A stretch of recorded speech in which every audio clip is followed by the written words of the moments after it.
Every prison has walls. The most dangerous prison doesn't.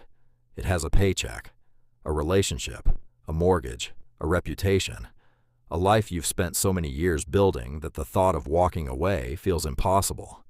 That's why almost nobody realizes they're trapped. The door was never locked, only their fear was.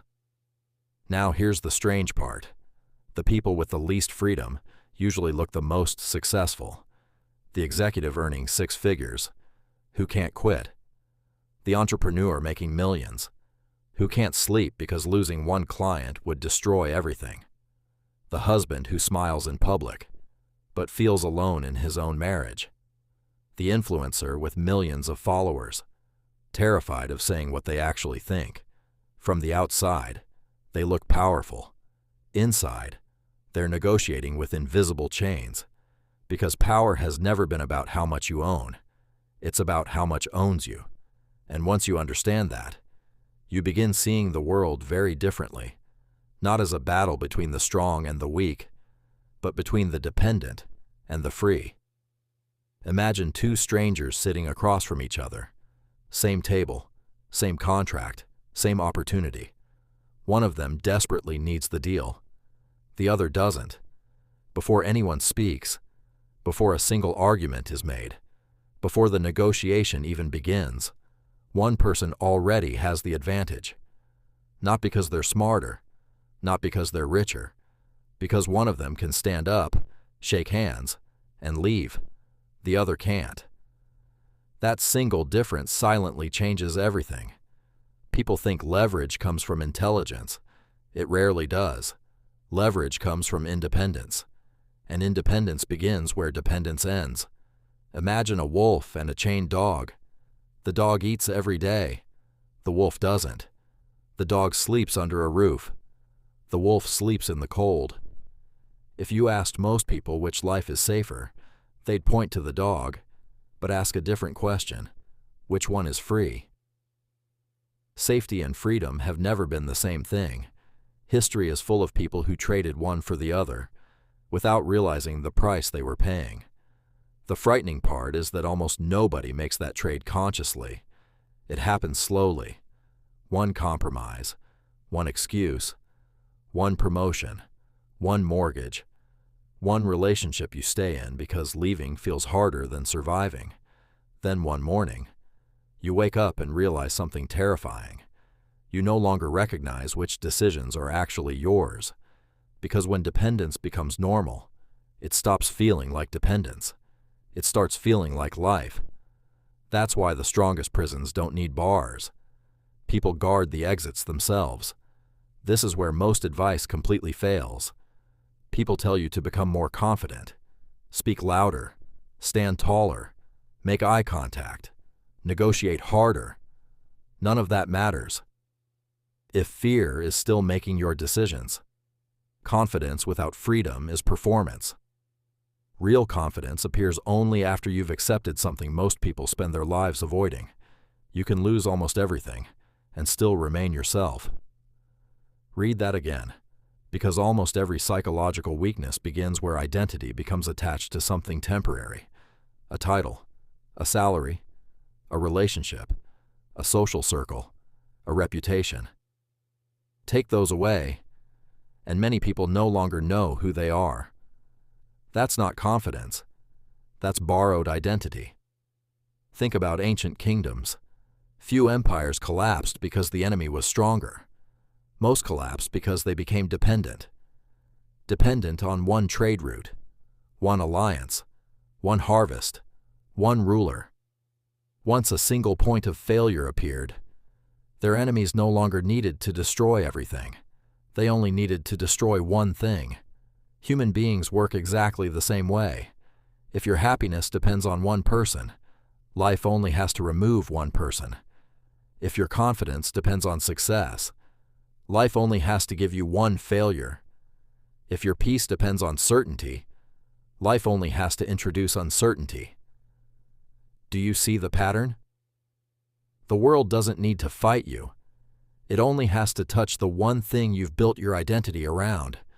That's why powerful people think differently. They don't ask, how do I become stronger? They ask, where am I still dependent? Those are completely different questions. The first chases power, the second removes weakness. And removing weakness is often far more effective than chasing strength.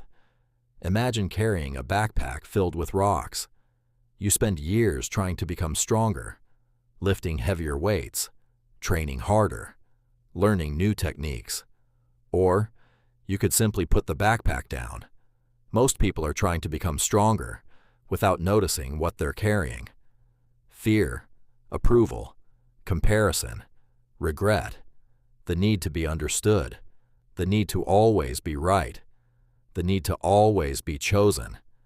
Every one of those is another stone, and eventually, you become so accustomed to the weight that carrying it feels normal. Freedom rarely comes from adding more. It usually begins by removing something. Here's something uncomfortable. The people who manipulate others are often not exceptionally intelligent. They're exceptionally observant. They watch. They listen. They wait. Then they ask one silent question. What does this person need from me? The answer becomes the strategy. If you need approval, they give it, then take it away. If you need certainty, they create uncertainty. If you need attention, they control when you receive it. If you need love, they make love feel conditional. Notice something. They aren't controlling your actions. They're controlling your dependency. That's the real battlefield, not behavior, need. Because once someone controls what you believe you cannot live without, they rarely need to control anything else. This is exactly why detachment has been misunderstood for centuries. People hear the word and imagine becoming cold, emotionless, disconnected. But that's not detachment. That's emotional avoidance. Real detachment doesn't make you love less. It makes your love cleaner. Because you're no longer loving from fear. You're loving from choice. There's a profound difference between saying, I need you, and saying, I choose you. The first sentence asks the other person to carry your emotional survival.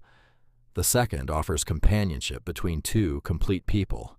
One creates pressure, the other creates freedom. And strangely enough, people trust freedom far more than pressure. Look at children. When they desperately chase someone's attention, other children often pull away. But the child who is genuinely enjoying life, who isn't begging to be accepted, somehow attracts everyone. Adults never outgrow this.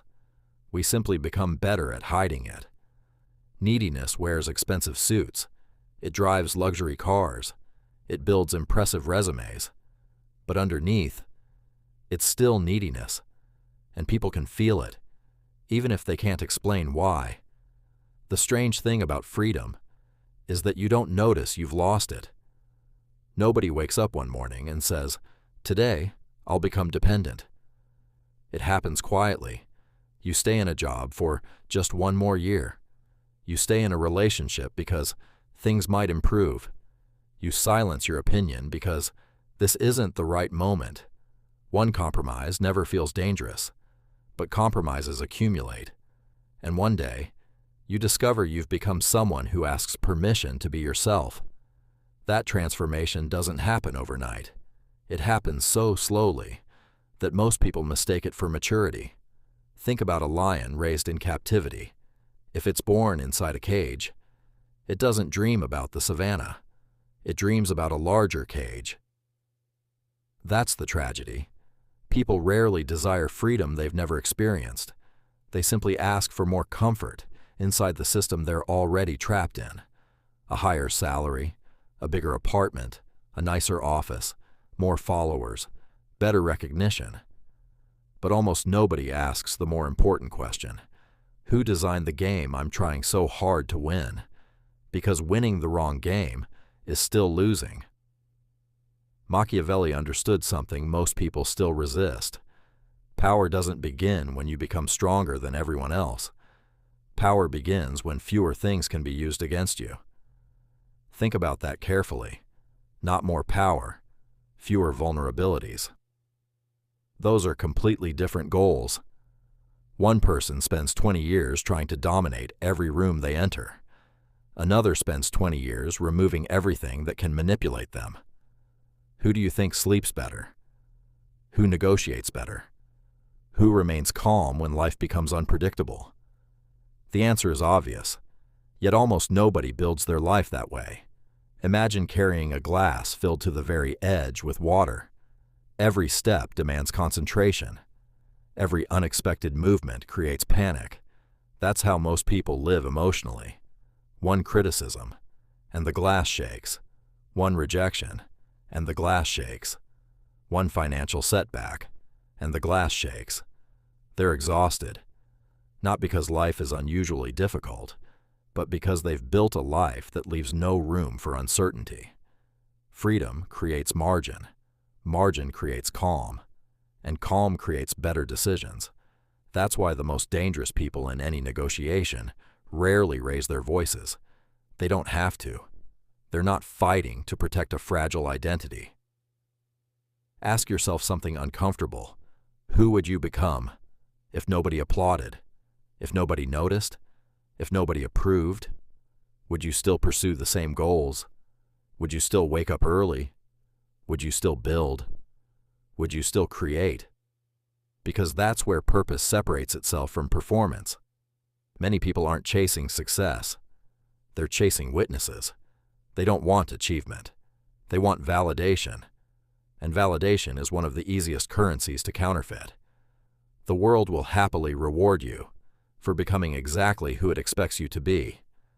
The reward feels good until you realize it no longer belongs to you. Here's another illusion. People think control means making other people behave differently. Real control is far less dramatic. It's waking up and realizing, today, nobody can force me to betray my principles. That's control. It's not about commanding others. It's about remaining loyal to yourself under pressure. Pressure reveals ownership. If pressure changes your values, they were never really your values. They were preferences. Real principles survive consequences. That's why they're rare. The irony is almost cruel.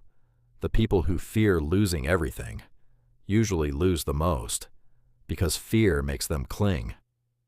Clinging clouds judgment. Clouded judgment creates bad decisions. Bad decisions create the very losses they were trying to avoid. Fear quietly becomes prophecy. Freedom interrupts that cycle. Not because free people never fail. They do. Not because free people never lose. They lose. But losing doesn't erase them. They know the difference between losing something and losing themselves. Most people never learn that distinction. They become their career, their relationship, their reputation, their income. So when one falls, everything falls. But the strongest people build differently.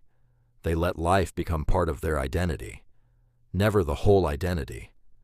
Maybe that's why genuinely powerful people seem strangely peaceful. Not because they've solved every problem, not because they've eliminated uncertainty, but because they've stopped asking life to guarantee outcomes it never promised. They've accepted something most people spend decades resisting. Nothing lasts forever. Not success, not failure, not praise, not criticism, not relationships, not power. Everything changes. The only intelligent response is to build the one thing change cannot easily destroy: your character. Because when character becomes your foundation, circumstances lose much of their authority. And once circumstances stop controlling your inner world, the outside world becomes much harder to use against you. The Romans had a saying, "Fortune favors the prepared." Most people misunderstand it. They think preparation means working harder, saving more, learning faster. Those things matter. But preparation begins somewhere else. It begins by asking one question. What happens if everything goes wrong? Most people avoid that question. They call it negativity. But avoiding reality has never made anyone stronger. The strongest people aren't fearless. They're prepared. Not because they expect disaster, because they refuse to let a single event destroy their life. They don't build one source of income. They build options. They don't build one identity. They build character. They don't place their future inside one opportunity. They create many.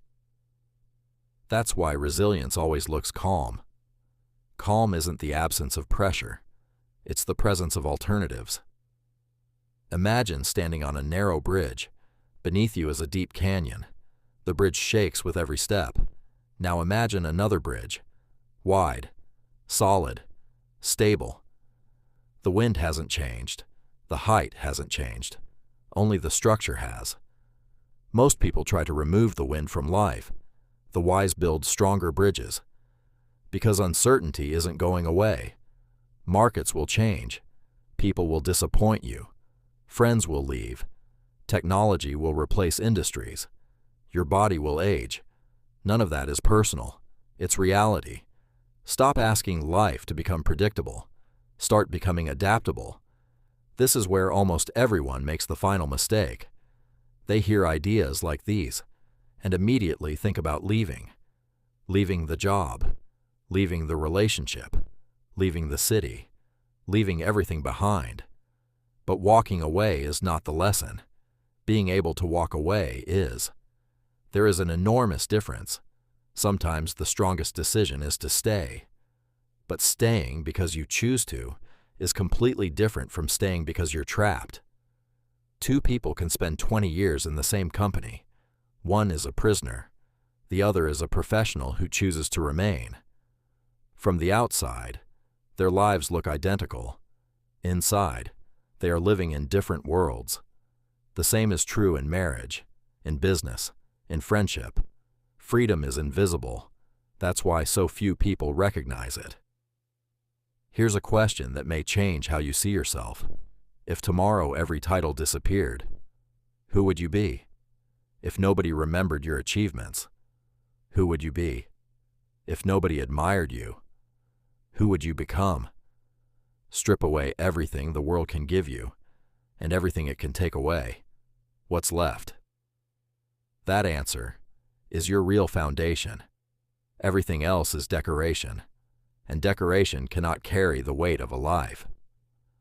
Machiavelli spent his life observing kings, generals, politicians, and rulers.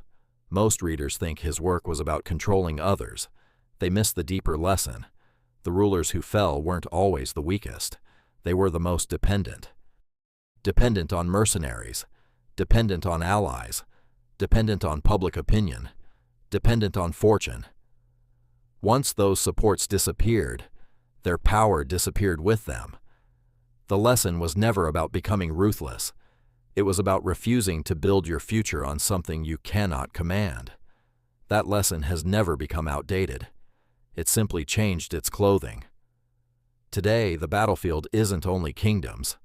It's your attention, your emotions, your habits, your identity. The question remains exactly the same. Who or what owns the steering wheel of your life? If the answer is your fear, then fear is your ruler. If the answer is approval, approval is your ruler. If the answer is money, money becomes your master instead of your tool. Power begins the moment those masters lose their authority. One day, whether you plan for it or not, life will test you, not with philosophy, with reality. A relationship will end. A business will fail. A friend will betray you. A dream you've spent years building may collapse. On that day, you won't rise to the level of your ambitions. You'll fall to the level of your foundations. That's why this isn't really a video about power. It's a video about construction, about what you're building your life on.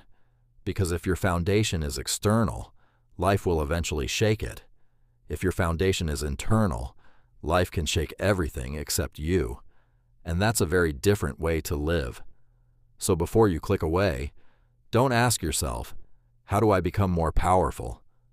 Ask a harder question. What still has the power to control me? Be brutally honest. Maybe it's a paycheck. Maybe it's someone's approval. Maybe it's a relationship you've already outgrown. Maybe it's your reputation. Maybe it's your own fear of starting over. Whatever your answer is, don't hate it. Don't run from it. Look at it, because the moment you can clearly see your chains is the exact moment you can begin breaking them. One decision, one skill, one boundary, one act of courage at a time. Freedom is rarely won in a single dramatic moment. It's built quietly, until one day you wake up and realize something extraordinary. No one owns your peace. No one owns your voice.